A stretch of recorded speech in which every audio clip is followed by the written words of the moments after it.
milliards yu ñu def de 2014 à 2022 soit 30 milliards par an est-ce que Kédougou reflété na justement milliards yooyu yëpp ñu wax ni que injecté nañ ko fa. C'est l'une des régions les plus pauvres du Sénégal. Voilà.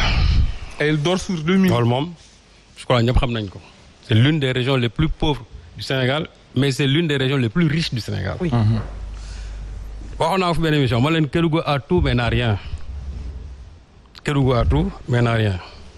loolu moo waral yi nga fay gis levée de bouclier yi fay am récemment xale yi su fekkoon ne foofu am nañ fa xëy am nañ fa liggéey des emplois décents mais duñ fa dem di jëngu ci ay et puis c'est pour des travaux subalternes ba muy am ay morts et wax naa la affaire or bi foofu chaque fois nu muy demee c'est-à-dire que l'exploitation de l'or c'est-à-dire dans cette région-là n'a jamais été transparente ba léegi mënuñu wax annuellement ne lii la ñuy produire wax ne ñi or bi fii la ñuy bénéficier da ngay toog ba caag rek ñu génn la benn chiffre ne la tant de milliards pour l'or alors que boo calculer sax or bi li muy jar sur le cours mondial da nga naan non on ne doit même pas avoir ça potentiellement c'est une région riche nga dem Miferso foofu 700 millions de tonnes de fer de réserve am nañ ko foofu mais tout ça on ne l'a pas valorisé et puis neex na trop ñu ne président bi mi ngi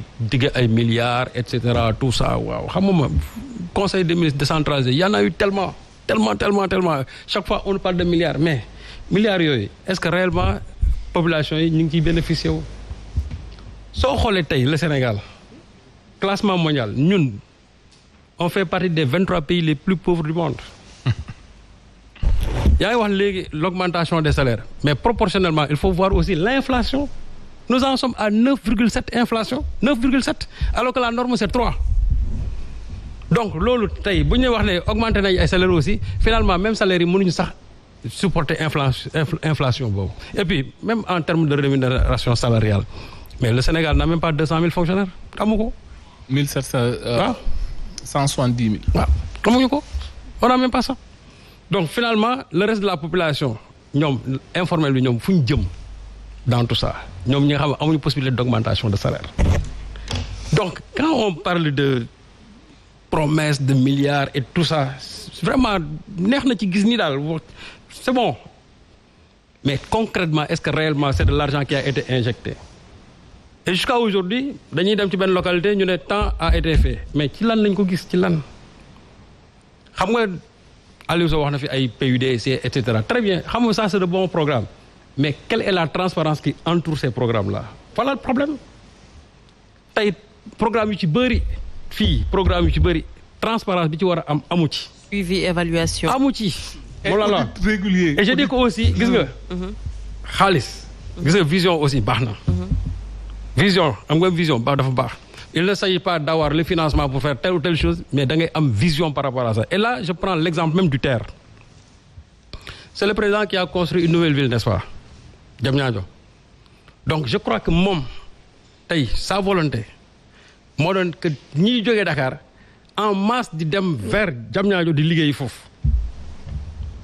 parce que on a dit que il faut désengorger Dakar loolu la ñu wax. mais Serigne Saliou doguma la yàlla bu la yàlla dog da nga ne le président a créé une nouvelle ville Diamniadio ville la. wala ay services la. waaw moom la non dama ne moom si boppam moo ne il a créé une nouvelle ville. c'est pas ça. moom la. il n'a pas créé. waaw très bien moom la mais dama ne moom dafa créer une nouvelle ville. il a créé des bureaux à Diamniadio. très bien kon nag il faut qu'on soit clair dans les appellations. très bien parce que su fekkee na nga créer une nouvelle ville. ça veut dire que il faut mu am benn mouvement de masse de la population boo xam ne bu ñu xëyee dañ fay dem liggéey loolu laa wax. donc en réalité cette ville là su existé woon comme ni nga koy waxee mu am ay liggéeyukaay yu dul jeex bu ñu xëyee léegi le mouvement se renverse les gens n'iront plus à l'intérieur de Dakar mais ni ci bëri ñenn yi bu ñu xëyee fii la ñu jëm. mais loolu boo gisee maintenant on a le TER on a le BRT on a tout ça ça montre que ba léegi on est en train d'engorger Dakar mais on ne désengorge pas Dakar. léegi nag finalement. Diamniadio boobu. Quelle est sa finalité su fekkente ne parce que biñ koy concevoir c'était en réalité pour transférer le maximum de travailleurs yi c'est-à-dire jël leen fële waaw donc man je me dis tout simplement que président bi li nga xamante ne moom lay def présentement nii il est sur le terrain il a un candidat peut-être vraiment waaw franchement c'est-à-dire que aussi. li ci gën a gaaw mooy président moom mooy campagne. waaw moom laa la moo tax ma ne effectivement yërëm na candidat am. il faut que aussi lui qu'il descende sur le il faut qu'il descende sur le terrain. Maintenant mais le problème. c'est pas moom mu dem à sa place. parce que actuellement ni président bi. li muy promettre yëpp moom soo ko dégloo sax man sincèrement je me pose la question de savoir. Est-ce que tout le monde moo fi nekkaat. parce que laissez-le terminer s'il vous plaît pour économie du temps. Non, ça il faut le signaler. Il faut que les Sénégalais le sachent. Je ne peux pas comprendre. Le président est là devant toute une communauté. mu ne moom mooy def conseil présidentiel. mais il a mis la photo de son candidat derrière. waaw moom la loolu mais xam nga loolu lépp aussi gis nga population yi. toll nañ fa xam kenn mënut leen nax. très bien gis nga nit ñi. On a beau leur tenir des discours, on a beau venir ak c'est-à-dire vraiment tout le folklore. Mais il faut du concret. Très bien. te nee na ma terminer dans 30 secondes. gis nga. Oui, mais on gère le temps aussi. soo xoolee yenn localité mais on gère le temps, il y a d'autres qui doivent parler. Je finis dans 30 minutes, Néné, s'il te plaît.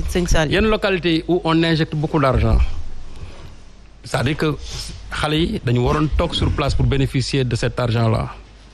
Mais on s'est rendu compte que la majeure partie de ces gosses actuellement ils sont en train de fuir le pays. Ah oui, c'est sûr. Man nag su fekkee damay dugal xaalis fenn pour mën fa téye ndaw ñi di daw di dem je dois me poser des questions c'est-à-dire lan moo tax ndaw yi dem ça veut dire que gisuñu seen bopp ci loolu.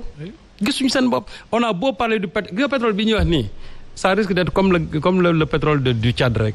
Moi en tant qu'enfant du ghetto. Depuis 92. heure bu may xëy suba damay jéggi raay bi. alors maître di gis phosphate bi di wàcc. maître. da ngay dem ba mag dekk 20 ans après. ci Aliou Sow quand tu parlais des phosphates tout de suite ma leeralal la foofu. pays industrialisé. tu sais que l'Inde il faut industrialiser. il faut aller dans le saut de l'industrialisation. l'Inde xam nga Inde aujourd'hui am na 1 milliard presque 400 millions d'habitants. c'est pas sérieux. Ils ont fait ce qu'on appelle la révolution verte. Ah oui. parce que ñoom révolution verte boobu suñ ko deful xam nañ ne dinañ dee. Il faut faire la révolution verte léegi nag ñoom révolution verte boobu pour ñu mën ko gën a dooleel moo tax fi ñu toll nii ils ont tout fait aujourd'hui pour disposer des ICS. engrais boobu ñu koy jël. yóbbu ko fële pour mën a seen programme boobu di ko ci mën di teg. nous au même moment. on est en train d'acheter les sacs d'engrais à des prix exorbitants. 16 000 alors 16 000 francs. Justement c'est ça le paradoxe peut-être on se disait que dañ doon xalaat président de la République def le bilan de lim fi jot a def yëpp peut-être ci jiite bi mu jiite Sénégal on attendait aujourd'hui à ce que ñu soulever yenn paradoxe yi wala ñu wax ci yenn paradoxe yi mooy c'est paradoxal de voir un pays Sëñ Saliou mu ngi koy wax boo xamante ne dañuy wax ne que on a énormément de richesses gaz pétrole de surcroît phosphate zircon au même moment des jeunes yoo xamante ne ils perdent espoir fii ci Sénégal di dem ci géej gi di fa ñàkk seen bakkan aujourd'hui comment comprendre déjà cela tout à l'heure yaa ngi koy wax il y a eu des efforts certes on n'en disconvient pas il y a eu des efforts mais est-ce que efforts yooyu c'est suffisant aujourd'hui pour prétendre une continuité non xam il est clair que c'est pas suffisant ce n'est jamais suffisant dans aucun pays du monde un pays ça se construit un pays c'est pas simplement des élections un pays c'est pas simplement de la politique c'est une construction vous allez en France aujourd'hui le débat c'est le pouvoir d'achat ci wolof boo demee France tey ñu ngi waxee njëg le débat en France tey du est-ce que fii am na école wala est-ce que fii am na tali wala est-ce que fii am na